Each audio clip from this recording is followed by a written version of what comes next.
Hi friends, welcome to my channel. आज मैं इस वीडियो में आपको क्लास 6 साइंस का chapter number 3 fibre to fabric इसको मैं एक्सप्लेन करने वाली हूँ।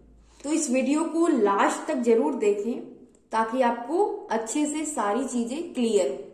तो चलिए इसी के साथ हम करते हैं अपने वीडियो को स्टार्ट। पहेली एंड बूझो won the first prize in a science quiz competition held at their school। तो पहेली और बूझो के स्कूल में एक साइंस क्विज कंपटीशन हुआ था जिसमें उन्होंने फर्स्ट प्राइज जीता था। अब वो दोनों बहुत ही एक्साइटेड थे और उन्होंने डिसाइड किया था कि उस पैसों से वो क्या खरीदेंगे, अपने पेरेंट्स के लिए कुछ क्लोथ्स खरीदेंगे ताकि उनके पेरेंट्स और भी ज्यादा खुश हो जाए। तो वो कहाँ जाते हैं? एक शॉप के यहाँ जाते हैं, शॉप में जाते हैं। When they saw a large variety of cloth material, they got confused। जब वो एक लार्ज वेराइटी देखते हैं, जब वो अलग अलग वेराइटी देखते हैं किस चीज का, क्लोथ मटेरियल का, तो वो कंफ्यूज हो जाते हैं क्योंकि इससे पहले उन्होंने जाना ही नहीं था, वो कभी सोचे ही नहीं थे कि इतनी सारी मटेरियल, अलग अलग मटेरियल होती है। अब उन्हें पता ही नहीं है कि कौन सा खरीदूं, कौन सा ना खरीदूं, कौन सी अच्छी है। तो the shopkeeper explain that some clothes और fabrics were cotton and some were synthetic. अब शॉपकीपर जो वहां का था वो एक्सप्लेन करना स्टार्ट कर दिया कि इनमें से जो कुछ फैब्रिक है वो क्या है, कॉटन है, और कुछ जो है सिंथेटिक है। अब क्लोथ्स को ही फैब्रिक हम बोलते हैं, हम ज्यादातर यूज करते हैं क्लोथ्स, लेकिन इसी को हम बोलते हैं फैब्रिक। तो उनमें से कुछ क्या था, कॉटन था, कुछ सिंथेटिक था, उसके अलावा भी कुछ वुलन के मफलर थे, सिल्क की साड़ी थी। तो वो ये जानकर और भी ज्यादा एक्साइटेड हो गए दोनों। अब वो दोनों जो थे, सारे जो फैब्रिक था उनको टच करना स्टार्ट कर दिया। तो उन्हें अलग अलग फील हो रहा था। जब वो कॉटन का टच कर रहे थे तो अलग फील हो रहा था, और अलग चीजें सिंथेटिक का जब टच करोगे आप तो अलग फील होगा। तो वो बहुत ही एक्साइटेड हो गए। They bought a woollen muffler and a cotton sari. Finally में वो क्या खरीदते हैं, एक वुलन का मफलर खरीदते हैं और एक कॉटन की साड़ी खरीदते हैं, और उसके बाद वो घर चले आते हैं। After their visit to the cloth shop, Paheli and Boojho began to notice various fabrics in their surroundings. जब वो वहां से लौटते हैं तो अब इन्हें क्या आ गया था, अब इन्हें एक पहचान हो गई थी फैब्रिक की। तो वो सराउंडिंग में जितने भी फैब्रिक देखते थे वो आइडेंटिफाई करना स्टार्ट कर दिया था, उनको टच करना स्टार्ट कर दिया था। जितनी भी सारी चीजें थी, जैसे कि उनको मिलता था bedsheet, blankets, curtains, table clothes, towels, dusters, ये सारा चीज वो देख रहे थे कि ये अलग अलग फैब्रिक का बना हुआ है। इसके अलावा उनके स्कूल बैग्स, गनी बैग्स, जितनी भी चीजें थी उनको आइडेंटिफाई करना स्टार्ट कर दिया था, और इस तरह से उन्हें पहचानना शुरू कर दिया था कि कुछ कॉटन का बना हुआ है, कुछ वूल का है, कुछ उनमें से सिल्क की है, कुछ सिंथेटिक का है। राइट। अब यहाँ सवाल ये आता है, can you also identify some fabric? क्या आप भी आइडेंटिफाई कर सकते हो इस फैब्रिक को? तो चलिए, इसके लिए हमें दिया गया है एक्टिविटी फर्स्ट। इसमें क्या करना है आपको, visit a near by tailoring shop. आपको जाना है एक टेलर शॉप के यहाँ। Collect cuttings of fabric left over after stitching. आपको कलेक्ट कर लेना है जो भी फैब्रिक उनका जो बच जाता है कटिंग के बाद या फिर स्टिचिंग के बाद, जितने भी बच जाते हैं ना छोटे छोटे टुकड़े जिनका कोई काम नहीं होता, उनको कलेक्ट कर लेना है। उसको feel and touch each piece of fabric. उसको फील करना है, टच करना है, और ये देखने की कोशिश करनी है, समझने की कोशिश करनी है कि किन चीजों से बना हुआ है। और या फिर आप टेलर की मदद लेकर उनसे पूछ भी सकते हो कि ये किन किन चीजों से बना हुआ है। तो टेलर आपको आसानी से बता देगा कि कोई कॉटन है, कोई सिल्क है, कोई वूल है, सिंथेटिक है। इस तरह से आपको अच्छे से बता देगा। तो इस तरह से आपको आइडेंटिफाई करना आ जाएगा। Do you wonder what the different fabrics are made of? अब यहाँ पे सवाल ये आता है कि क्या आप जानते हो कि ये जो फैब्रिक है, अलग अलग फैब्रिक है, ये आखिर बनता कहाँ पे है, ये कहाँ पे प्रोड्यूस्ड होता है, ये कहाँ से आते हैं? ये सवाल हमारे मन में तो आने ही चाहिए, और आते भी हैं। तो देखिए, जैसे यहाँ पे दिए गए, इसके लिए आप क्या करोगे, when you look at any fabric it seems a continuous piece. जब आप किसी फैब्रिक को देखते हो तो वो कैसा नजर आता है, वो आपको एक पीस ही नजर आएगा किसी भी फैब्रिक को आप देखोगे तो। लेकिन जब उसको क्लोजली देखोगे तो आपको कुछ पता चलेगा, कुछ आपको डिफरेंट नजर आएगा। इसके लिए क्या करना है, एक्टिविटी 2 में देखिए यहाँ पे क्या करना है, select a piece of cotton fabric you labelled in activity first. आपको एक कॉटन का फैब्रिक ले लेना है, एक छोटा सा टुकड़ा ले लेना है। उसके बाद now try to find a loose thread और yarn at one of the edges and pull it out. आपको उसके एजेज में देखने हैं जाकर कि कहीं पे एक लूज थ्रेड है या नहीं। अगर आपको कोई लूज थ्रेड नजर आता है तो वहां से क्या कर लेना है, उसके यार्न को, यार्न नहीं बोलते हैं, थ्रेड कोई भी यार्न नहीं बोलते हैं, तो उस यार्न को क्या कर लेना है, निकाल लेना है। और अगर आपको ऐसा नहीं मिलता है, हाँ अगर आपको ऐसा नहीं भी मिलता है तो आप उसके लिए क्या कर सकते हो, एक नीडल के सहारे या फिर पिन के सहारे क्या कर सकते हो, उसको पुल कर सकते हो। जैसे कि यहाँ पे फिगर में यहाँ पे दिखाया गया, जैसे इसके एजेस से यहाँ देखोगे तो यहाँ पे बहुत सारे लूज थ्रेड नजर आएंगे। तो जब उसको निकालोगे तो देखोगे कि आप एक निकालोगे तो दूसरे थ्रेड भी नजर आने लगे हैं। तो इस तरह से बहुत सारे थ्रेड आपको नजर आएंगे। तो इससे ये पता चलता है हमारा कि कोई भी फैब्रिक होता है वो बहुत सारे यार्न से मिलकर बने हुए होते हैं, बहुत सारे यार्न को अरेंज किए जाते हैं, उसके बाद फैब्रिक तैयार होता है। तो ये हमने देख लिया। अब सवाल ये आना चाहिए कि ये जो क्या होता है, यार्न होता है, ये कहाँ से आता है, ये कैसे बनता है, आखिर यार्न भी तो बनता होगा, ये कैसे बनता है। तो उसी को हम समझेंगे यहाँ पे एक्टिविटी 3 के जरिए। Take out a yarn from a piece of cotton fabric. आपको एक यार्न को निकाल लेना है कॉटन के फैब्रिक से। Place this piece of yarn on a table. आपको टेबल पे उसको रखना है। Now press one end of the yarn with your thumb. अब एक थंब के सहारे देखिए, जैसे यहाँ पे फिगर में यहाँ पे दिखाया भी जा रहा है, एक थंब के सहारे देखिए यहाँ पे इस थंब में क्या करना है, उसको प्रेस कर लेना है। उसके बाद क्या करना है कि end of the yarn with your thumb, stretch the other end of the yarn along its length with your nails as shown in figure. अब दूसरे हैंड के नेल से क्या करना है, उसको स्ट्रेच करना है। जब ऐसे स्ट्रेच करोगे तो आपको इस तरह से खुला हुआ मिल जाएगा, मतलब इसके जो थ्रेड होते हैं वो अलग अलग स्प्लिट कर जाते हैं, अलग अलग हो जाते हैं। तो इससे ये देखने को मिलता है कि कोई भी जो वो यार्न होता है वो बहुत सारे थिन स्ट्रैंड से मिलकर बने हुए होते हैं, पतले पतले स्ट्रैंड से मिलकर बने हुए होते हैं। और वो एक दो से नहीं बने हुए होते हैं, बहुत सारे, कभी कभी 4 5 6 7। और इस तरह आप किसी भी यार्न में आप देख सकते हो कि कितने स्ट्रैंड से वो मिलकर बने हुए हैं। यहाँ पे दिए गए हैं, you might have observe something similar when you try to thread a needle. जब आप कभी भी नीडल में किसी थ्रेड को पास करने की कोशिश किए होंगे तो ऐसा होता है, many a time the end of the thread is separated into a few thin strand. जिसका जो एंड होता है ना, वो उसका जो एंड होता है वो अलग अलग स्ट्रैंड में सेपरेट हो जाता है, और जिसकी वजह से थोड़ी सी डिफिकल्टी होती है उसको पास करने में। This makes it difficult to pass the thread through the eye of the needle. The thin strand of thread that we see are made up of a still thinner strands called fibers. अब वो जो थीन strand आपको नजर आते हैं ना, जो अलग अलग हो जाते हैं, वो और भी थीन स्ट्रैंड से मिलकर बने हुए होते हैं और उसी को बोलते हैं फाइबर्स। तो इस तरह से आप चेक भी कर सकते हो किसी भी यार्न को लेकर या फिर थ्रेड को लेकर। उसको जब अलग अलग करोगे तो उसमें थीनर स्ट्रैंड नजर आएंगे, जब उसको भी अलग करोगे तो वो और स्टील थिनर स्ट्रैंड से मिलकर बने हुए होते हैं, उसी को बोलते हैं fibre. Fabrics are made of yarn. जो हमारा फैब्रिक होता है, कोई भी क्लॉथ होता है, वो किस चीजों से बना हुआ होता है, वो यार्न से बना हुआ होता है, और यार्न बना हुआ होता है फाइबर से। अब सवाल हमारे मन में ये आना चाहिए कि ये फाइबर आता कहां से है, फाइबर भी तो कहीं पे बनता होगा। तो चलिए हम पढ़ते हैं। The fibres of some fabrics such as cotton, jute, silk and wool are obtained from plants and animal.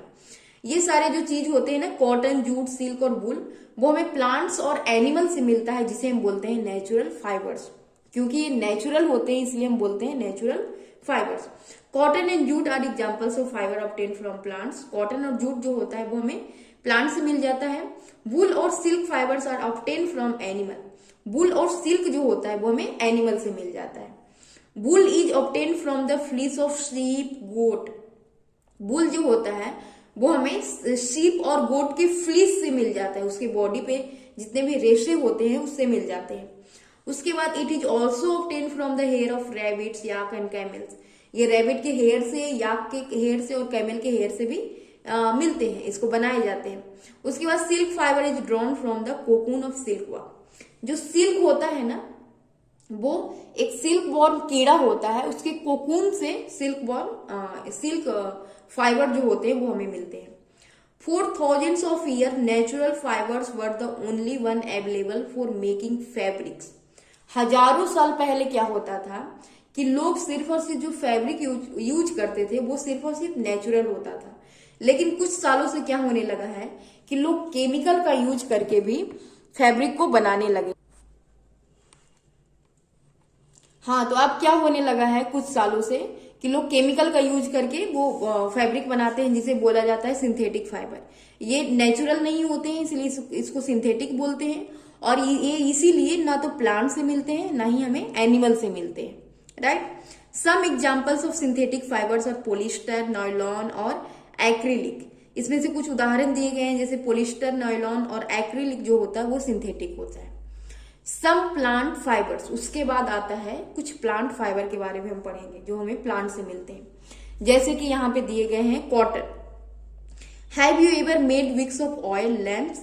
यहाँ पे सवाल पूछा जा रहा है कि क्या कभी आपने ऑयल, जो लैम्प्स जलता है, जो तेल का जो लैम्प्स जलता है, जो हम लोग कभी दिए जलाते हैं या फिर लैम्प्स जलाते हैं, तो आपने कभी बाती बनाया होगा, उसके विक्स बनाए होंगे। अगर आपने बनाया होगा, हम पूजा भी करते हैं, मंदिरों में भी घी की बाती बनाते हैं, तो वो हम बनाते हैं कॉटन से। What do you use for making these wicks. अब इसके यूज क्या होते हैं?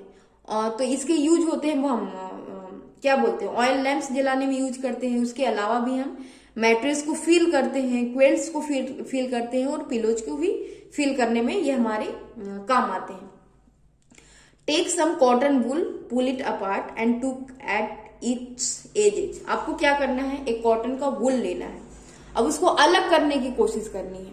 जब आप उसको अलग करोगे और इसके एजेस को देखोगे तो आपको मिलेगा कि वो थीन स्ट्रैंड से मिलकर बने हुए हैं, और इसी थीन स्ट्रैंड्स को बोलते हैं हम कॉटन फाइबर्स, राइट। अब सवाल ये आता है, where does this cotton wool come from. अब ये जो कॉटन वूल होते हैं वो कहाँ से आते हैं, सवाल ये तो आने ही चाहिए हमारे मन में। तो it is grown in the fields, ये फील्ड में ग्रो किए जाते हैं, और ये उस जगहों पे ग्रो होते हैं जहां की मिट्टी कैसी होती है, ब्लैक होती है, और क्लाइमेट होता है वार्म। तो ये उन जगहों पे ज्यादा मिलती हैं जहां की मिट्टी ब्लैक सॉइल जहां पे मिलते हैं और वार्म क्लाइमेट होते हैं। और ये सबसे ज्यादा उन एरिया में मिलता है जहां पे डेक्कन प्लेट्यू है, क्योंकि डेक्कन प्लेट्यू का सबसे ज्यादा जो होता है वहां की मिट्टी ब्लैक ही होती है। और यहाँ पे पूछा भी जा रहा है कि can you name some states of our country where cotton is grown. तो आपको उस एरिया में जितने भी स्टेट आते हैं डेक्कन प्लेट्यू में, उस स्टेट का नाम बता देना है। The fruits of the cotton plant, cotton bolls are about the size of a lemon.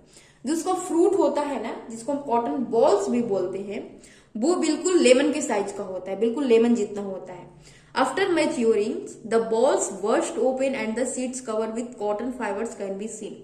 जब वो मैच्योर कर जाता है, जब वो पूरी तरह से तैयार हो जाता है, तो क्या होता है कि वो वर्स्ट कर जाता है, और वर्स्ट होने के बाद वो फ्रूट से वो क्या होते हैं कि कॉटन दिखने लग जाता है।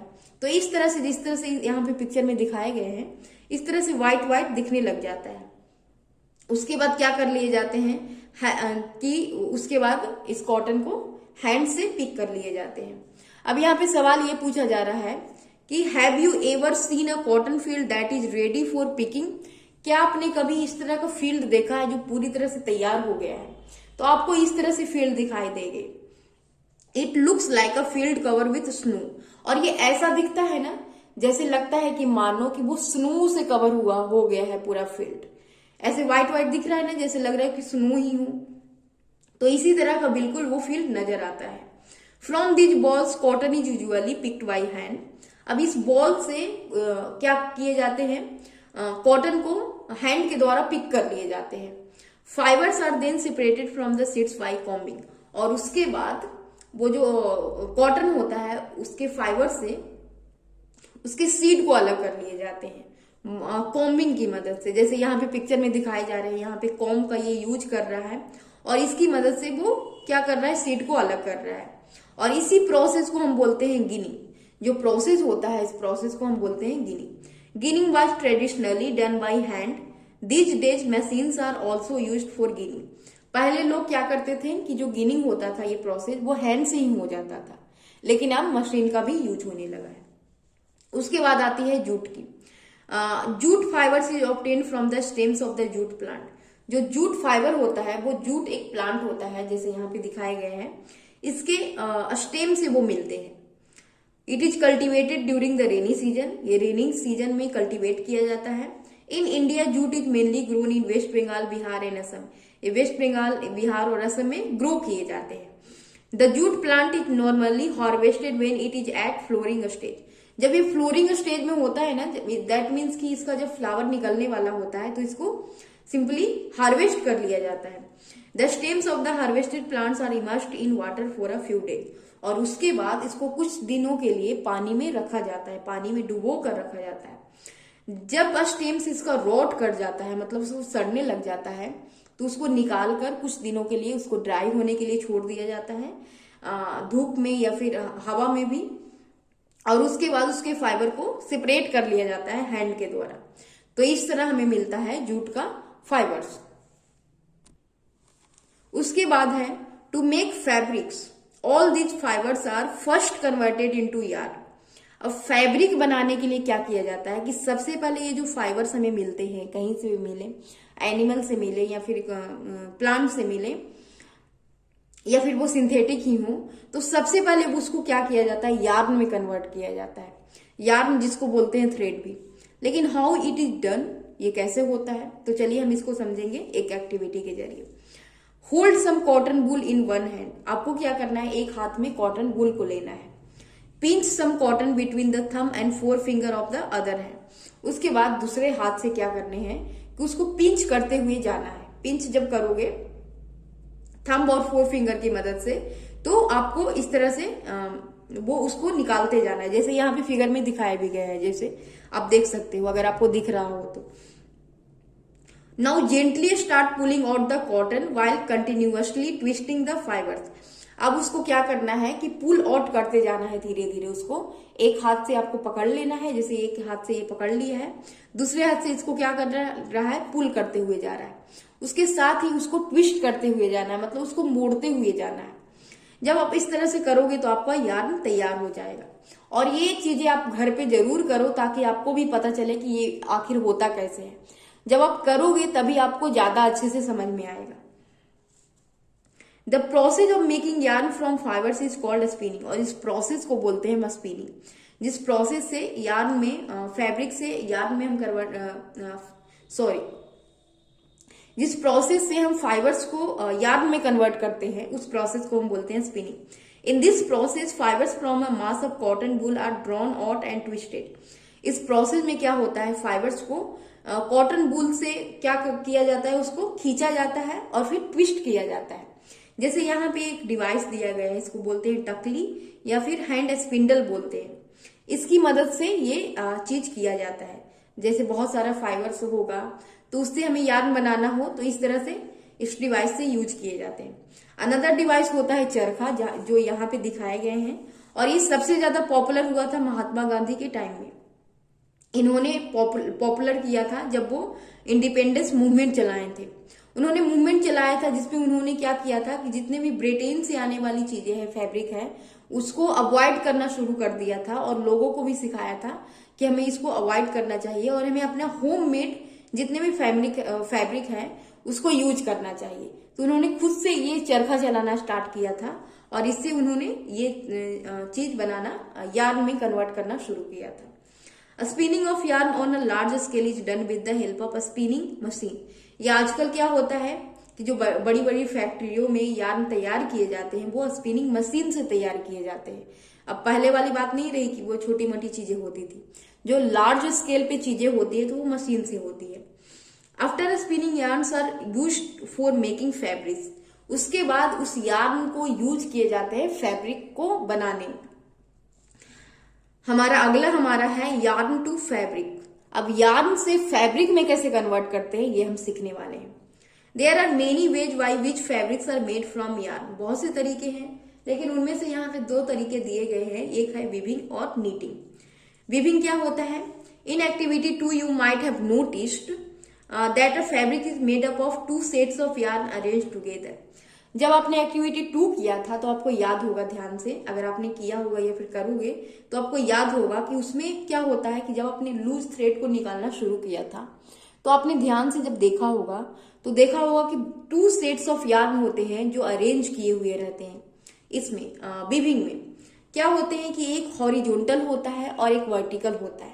एक वर्टिकल और एक हॉरिजॉन्टल यार्न्स इस तरह से कन्वर्ट किए जाते हैं कि वो फैब्रिक में बन जाए। Make a fabric called weaving, और इसी को बोलते हैं वीविंग। जब 2 सेट्स ऑफ यार्न अरेंज किए जाते हैं फैब्रिक को बनाने में, उसी को हम बोलते हैं वीविंग। इसके लिए एक्टिविटी 5 दिए गए हैं। क्या करना है इसमें?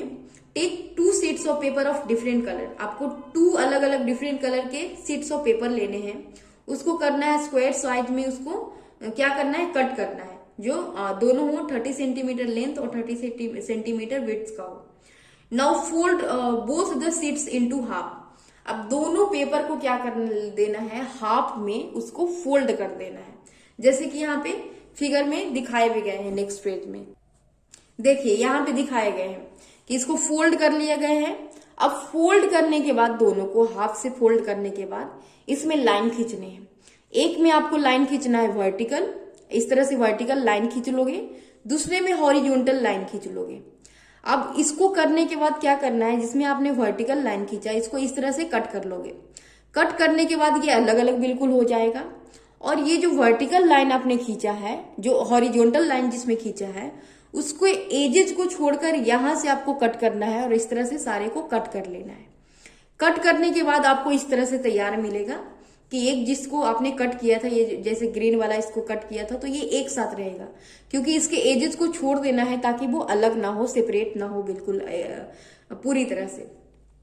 अब उसको जो एक अलग अलग जो आपने ये जो रेड कलर का है, इसको इस तरह से अरेंज करना है कि वो जैसे ये पिक्चर में अरेंज किया जा रहा है, इसको बिल्कुल इस तरह से अरेंज कर लेना है। जैसे ये इस तरह से है ना, ये कट किया हुआ पहले से ग्रीन वाला। अब ये रेड वाला स्ट्राइप्स को क्या करना है? इधर से उसको अरेंज कर देना है, तो आपको इस तरह से आपको फैब्रिक की तरह बनकर तैयार मिलेगा। तो वही चीजें इसमें बताई गई है, और यही बिल्कुल प्रोसेस यूज होता है जिसमें 2 सेट्स ऑफ यार्न यूज किए जाते हैं, जिसको बोलते हैं वीविंग। देखिए यहाँ पे दिए गए हैं, in a similar manner 2 sets of yarn are woven to make a fabric. इसी तरह से बिल्कुल 2 सेट्स ऑफ यार्न को यूज किए जाते हैं, लेकिन जो इसमें यूज किए जाते हैं, इसका जो क्या होता है, थ्रेड होता है वो बहुत ही पतला होता है, क्योंकि पेपर स्ट्रैप तो मोटे मोटे थे थोड़े से, लेकिन यहाँ की जो होती है वो बहुत ही पतले पतले होते हैं। और ये जो होता है, ये जो मशीन होता है, उसको बोलते हैं हम लूम्स। ये या तो हैंड ऑपरेटेड होता है या फिर वो मशीन ऑपरेटेड होता है, राइट। उसके बाद आती है बारी आती है नीटिंग की। तो नीटिंग कैसे होता है? तो यहाँ पे पूछा जा रहा है, have you notice how sweaters are knitted.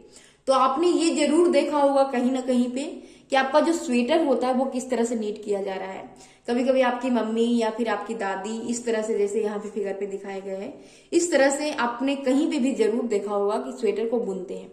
तो उसमें क्या होता है, अगर आपने ध्यान से देखा होगा कि एक सिंगल यार्न को यूज किया जाता है। जैसे यहाँ पे एक सिंगल यार्न है, इसी से यूज हो रहा है, ये पूरा फैब्रिक तैयार हो रहा है हमारा, राइट। अगर आपने नहीं भी देखा होगा तो इसके लिए क्या कर सकते हो कि एक अगर कहीं पे आपको फटा हुआ सॉक्स मिले तो उसको क्या करो, उसमें जो एक यार्न नजर आता है, उसमें कहीं पे लूज यार्न जो होगा उसको निकालने की कोशिश करो। जब आप उसको निकालोगे तो देखोगे कि वो पूरा निकलना स्टार्ट हो गया है, पूरी तरह से निकलना स्टार्ट हो गया है। एक को खींचो तो वो मतलब जब तक वो खत्म नहीं हो जाता वो पूरा फैब्रिक, तब तक वो निकलता रहेगा उसका यार्न। तो इस तरह से आप देखने को मिला कि वो एक यार्न से बिल्कुल वो पूरा सॉक्स तैयार हो गया था। तो इसी तरह से एक यार्न से पूरा वो फैब्रिक तैयार हो जाता है, और इस प्रोसेस को बोलते हैं नीटिंग। नीटिंग में क्या किया जाता है, ये तो हैंड से किया जाता है या फिर वो मशीन से भी किया जाता है। जैसे यहाँ पे हैंड के द्वारा किया जा रहा है, ये आपने देखा भी होगा, लेकिन ये फैक्ट्री वगैरह में मशीन से भी नीटिंग किए जाते हैं, right. Weaving and knitting are used for making different kinds of fabric. Weaving और नीटिंग के जरिए बहुत अलग अलग तरह का फैब्रिक बनाए जाते हैं, these fabrics are use for a variety of clothing item, और अलग अलग वेराइटी इससे बनती है। उसके बाद हमारा आता है हिस्ट्री ऑफ क्लोथिंग मटेरियल। इसकी हिस्ट्री क्या है, लोग पहले कैसे यूज करते थे। तो देखिए क्या बताया जा रहा है। Have you ever wonder what material people used in ancient times for clothes. पहले के जो लोग थे, पहले के जो टाइम में लोग थे, वो किस तरह के क्लोथ्स यूज करते थे। It appears that in those times people use the bark and big leaves of trees और animal skins and furs to cover themselves. ऐसा लगता था कि पहले जो लोग थे वो क्या यूज करते थे, बड़े बड़े ट्रीज की लीव्स जो होती थी उसका यूज कर लेते थे, इवन वार्क का यूज कर लेते थे, एनिमल का स्किन, फर्स, ये सारा चीज यूज करते थे अपनी बॉडी को कवर करने के लिए। क्योंकि पहले लोग फैब्रिक बनाना सीखे नहीं थे, और उसके बाद भी ना तो वो उनको स्टिचिंग आती थी, ना ही कुछ आती थी, तो वो इस तरह से यूज करते थे। जब भी उनको ठंड लगे या फिर गर्मी लगे या फिर बारिश हो तो अपनी बॉडी को कवर करते थे और इस तरह से अपने खुद को प्रोटेक्ट करके रखते थे। After people began to settle in agricultural communities, they learn to weave twigs and grass into mats and basket. जब वो धीरे धीरे खेती करना स्टार्ट कर दिए, सेटल होना स्टार्ट हो गए, तो धीरे धीरे से उन्होंने क्या सीखा कि वो ग्रास और ट्विग्स की मदद से मैट और बास्केट बनाना स्टार्ट कर दिए। इसी तरह से वाइन्स, एनिमल फ्लीस और hair were twisted together into long strand. Vines, animal fleece और उसके हेयर से क्या बनाए जाने लगा, लॉन्ग स्ट्रैंड्स बनाए जाने लगा। These are woven into fabric, और इससे फैब्रिक तैयार होने लगा। मतलब धीरे धीरे इसकी प्रोसेस हुई होगी, धीरे धीरे उन्होंने सीखा होगा ये सारी चीजें। The early Indians wore fabrics made out of cotton that grew in the regions near the river Ganga. जो पहले लोग थे, इंडिया के लोग थे, वो फैब्रिक यूज करते थे किस चीज का, जो कॉटन का बना हुआ था, और वो सबसे ज्यादा ग्रो होते थे रिवर गंगा के नजदीक में। उसके बाद फ्लैक्स भी यूज होता था। Flax is also a plant that give in natural fibers. Flax भी देता है नेचुरल फाइबर्स, तो इसको भी ग्रो किए जाते थे। In ancient Egypt cotton as well as flax were cultivated near the river Nile and were used for making fabrics. Ancient Egypt के लोग क्या करते थे, कॉटन यूज करते थे, और उसके साथ ही फ्लैक्स का भी यूज करते थे क्या बनाने के लिए, फैब्रिक बनाने के लिए। और ये रिवर नील के नजदीक में कल्टीवेट किया जाता था इसको। In those days stitching was not known. पहले लोग स्टिचिंग नहीं जानते थे, तो सिर्फ फैब्रिक का ही यूज करते थे। फैब्रिक बनाना सीख गए थे तो फैब्रिक को ही यूज करते थे। People simply draped the fabrics around different parts of their body. लोग क्या करते थे, अपनी बॉडी के चारों तरफ उस फैब्रिक को ड्रैप्ड कर लेते थे। Many different ways of draping fabrics were used. बहुत अलग अलग तरीके से फैब्रिक को यूज किए जाते थे विद द पहले के लोग। उसके बाद with the invention of the swing needle, जब इन्वेंशन हुआ स्विंग नीडल का, तो उसके बाद लोगों ने स्टिचिंग करना स्टार्ट कर दिया। People started stitching fabric to make clothes. लोग अलग अलग तरह की इस तरह से क्लोथ्स बनाने लगे। और इवन आजकल लोग बहुत ही अलग तरह के डिजाइन बनाते हैं। तो इस तरह से हमारी शुरुआत हुई थी, और ये चैप्टर बिल्कुल उसी के बारे में है कि हमारी शुरुआत कहाँ से हुई, आखिर फैब्रिक बना कहाँ से, हम सीखा कहाँ से, ये आता कहाँ से, ये सारी चीजों के बारे में इस चैप्टर में हमने पढ़ा। उसके बाद है क्या है, many worries. Since this invention but it is not amazing that even today sari, dhoti, lungi और turban is used as an unstitch piece of fabric. आज भी लोग साड़ी जो यूज करते हैं, धोती यूज करते हैं, लुंगी, टर्बन, ये सारा जो यूज करते हैं वो अनस्टिच्ड होता है। मतलब वो सिला हुआ नहीं होता है, वो बिल्कुल फैब्रिक ही होता है जिसको अलग अलग तरीके से लोग यूज करते हैं। Just as there is a large variety in the food eaten all over our India, a large variety exists also in fabrics and clothing item. देखिए अब यहाँ पे क्या बताया जा रहा है कि जिस तरह से हमारे देश में अलग अलग तरह की फूड वैरायटी खाई जाती है हमारे पूरे कंट्री में, बिल्कुल उसी तरह से क्या किए जाते हैं कि अलग अलग वैरायटी यूज होते हैं फैब्रिक का भी। अलग अलग तरह के डिजाइन बनते हैं, अलग अलग तरह के लोग कपड़े पहनते हैं, इवन उनका स्टाइल भी अलग अलग होता है। तो इसी के साथ ही हमारा चैप्टर होता है कंप्लीट। तो हमने क्या क्या पढ़ा, हमें बहुत सारी चीजें सीखी। सबसे पहले तो सीखी हमने कि जो फैब्रिक होता है वो अलग अलग तरह का होता है। उसमें कॉटन होते हैं, वूल का होता है, उसके बाद सिंथेटिक होता है, और भी बहुत सिल्क की होती है। तो इस तरह से अलग अलग वो हमारा फैब्रिक होता है। उसके बाद फैब्रिक आता कहाँ से है, ये बनता कैसे है, तो वो हमने सीखा कि वो यार्न से बनता है। तो यार्न कहाँ से बनते हैं, तो यार्न बनते हैं, हमारे यार्न जो आते हैं वो बहुत सारे फाइबर से मिलकर बने हुए होते हैं। फाइबर अलग अलग होते हैं, कॉटन, वूल, ये सारा चीज। उसके बाद हमने सीखा कि वो जो यार्न से हम क्या बोलते हैं, हम फाइबर से यार्न में कैसे कन्वर्ट करते हैं, तो वो भी हमने सीखा, और उस प्रोसेस को बोलते हैं स्पिनिंग। उसके बाद क्या बोलते हैं, यार्न से जो प्रोसेस होता है फैब्रिक बनाने का, वो दो प्रोसेस हमने सीखा, एक नीटिंग और एक वीविंग, उसके जरिए हमने सीखा। तो इस तरह से उसके बाद हिस्ट्री भी पढ़ी हमारी क्लॉथ मटेरियल की। तो उसके साथ ही हमारा and. Thank you for watching my video, thank you very much.